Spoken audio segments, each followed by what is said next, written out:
नमस्कार मित्रांनो, मी सायली चाळके आणि तुम्ही पाहतात MB लाईव्ह मराठी।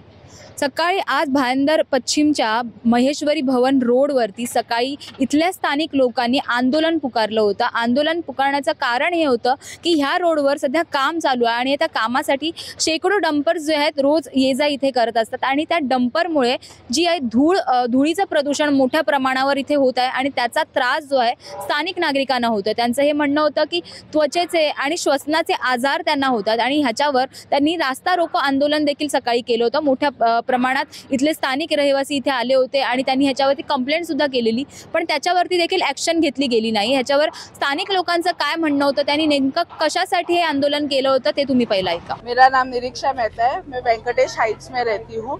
हमको रोज का हर 5 सेकंड में एक डंपर जाता है। हमको हमारे बच्चों को स्कूल लेके जाना है, डंपर 1 सेकंड के लिए भी रुकते नहीं है। मेरा खुद का एक्सीडेंट कल हो गया है, पूरा बिल्डिंग वाइब्रेट हो रहा है, दिन रात हो रहा है। हमको अभी इसका इलाज कोई भी हालत में चाहिए, हमको हमारे रोड पे ये डंपर चाहिए ही नहीं। प्रशासन बोल रहा है कि उनके पास में लीगल नोटिस है और लीगल परमिशन है डे नाइट काम करने की। उनके पास परमिशन है, लेकिन हम पब्लिक की क्या गलती है? हमारा दिन में 4 बार काम पड़ता है, बच्चों को लेके आना लेके जाना, दोनों साइड से डंपर्स आ रहे हैं, स्कूटर निकलने की जगह नहीं हो रही है। 5 दिन पहले मैं गिर गई थी अपने बच्चे को लेके, आज वो बच्चे को कुछ हो जाता या मुझे कुछ हो जाता तो आपका प्रशासन कोई रिस्पॉन्सिबिलिटी लेता उस चीज की? हम लोगों ने बोला रूट चेंज करिए या फिर काम चल रहा है तब तक कुछ सोल्यूशन निकालिए, लेकिन कोई कुछ सुनने के लिए ही रेडी नहीं है। आपका नाम बताइए। मेरा नाम रजनीका पटेल है, मैं वेंकटेश हाइट्स में रहती हूँ। इधर से जब सोसाइटी में से निकलते हैं तो एक्टिवा से हम लोग को आजू बाजू देखना पड़ता है और देखते हैं तो भी वो लोग रुकते ही नहीं है डंपर वाले, और इतना मट्टी आता है। इधर से ब्रिज तक जाते जाते हम लोग को खांसी का, कितने सारे बच्चों को अस्थमा की प्रॉब्लम हो गई है। खांसी का प्रॉब्लम अगर किसी अस्थमा हो गया है, कौन जिम्मेदारी इसका?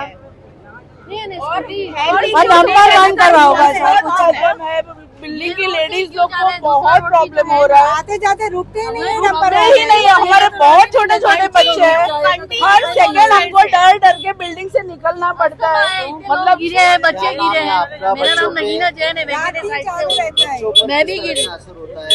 सर्दी खांसी बुखार हो रहा है, इसकी वजह से बीमार है बच्चे लोग। जो लोग गिर रहे हैं उनको हड्डी पसली में तकलीफ हो रही है, उसका कोई साधन है इधर के? कोई कर रहा है कुछ काम?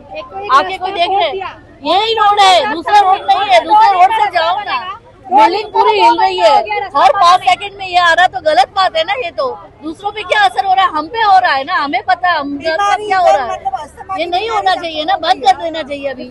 मित्रांनो, डंपरच्या बेशिस्त जी वाहतूक चालू आहे त्यामुळे इथले स्थानिक जे आहेत ते स्थानिक रहिवासी जे आहेत ते खूप कंटाळले आहेत। त्यांनी वारंवार ह्या गोष्टीची तक्रार जी आहे प्रशासनाकडे केलेली आहे, पण त्यावर अजूनही काही ॲक्शन घेतलेली नाही, काही उत्तर आलेलं नाही आहे। रोडचं काम तसंच्या तसं चालू आहे आणि लोकांना याचा त्रास खूप मोठ्या प्रमाणावर होतोय। त्यांचं हेच म्हणणं आहे की आम्हाला इथे गाड्या पार्किंग करायला किंवा गाड्या घेऊन जायला देखील त्रास होतो। इतक्या मोठ्या प्रमाणात डंपर जे आहेत ते इथे येतात आणि त्यामुळे धूळ जे आहे ती सगळीकडे पसरते आणि त्याचा आम्हाला त्रास होतो। त्याचसोबत इथले शाळेतले मुलं पण जे आहेत त्यांच्या व्हॅन्स पण जात असतात, त्यांना देखील त्रास होतोय। असे खूप सारे प्रकार जे आहेत ते श्वसनाचे म्हणा किंवा त्यांच्या त्वचेच्या रिलेटेड काही रोग जे आहेत त्या लोकांना झालेले आहेत असं देखील त्यांचं म्हणणं होतं। याच्यावर प्रशासनाकडे त्यांनी वारंवार कंप्लेंट्स करून पण त्याच्यावर काही ॲक्शन घेतलेली नाहीये, त्यामुळे त्यांनी रास्ता रोको आंदोलन केले। आता या आंदोलनानंतर ह्यांना न्याय मिळतो की नाही हे बघणं खूप जास्त महत्त्वाचं असेल। यावर तुमचं काय म्हणणं आहे ते आम्हाला कमेंट करून नक्की कळवा। व्हिडिओ जर्नलिस्ट ओंकार सावंत सोबत मी सायली चाळके, MB लाईव्ह।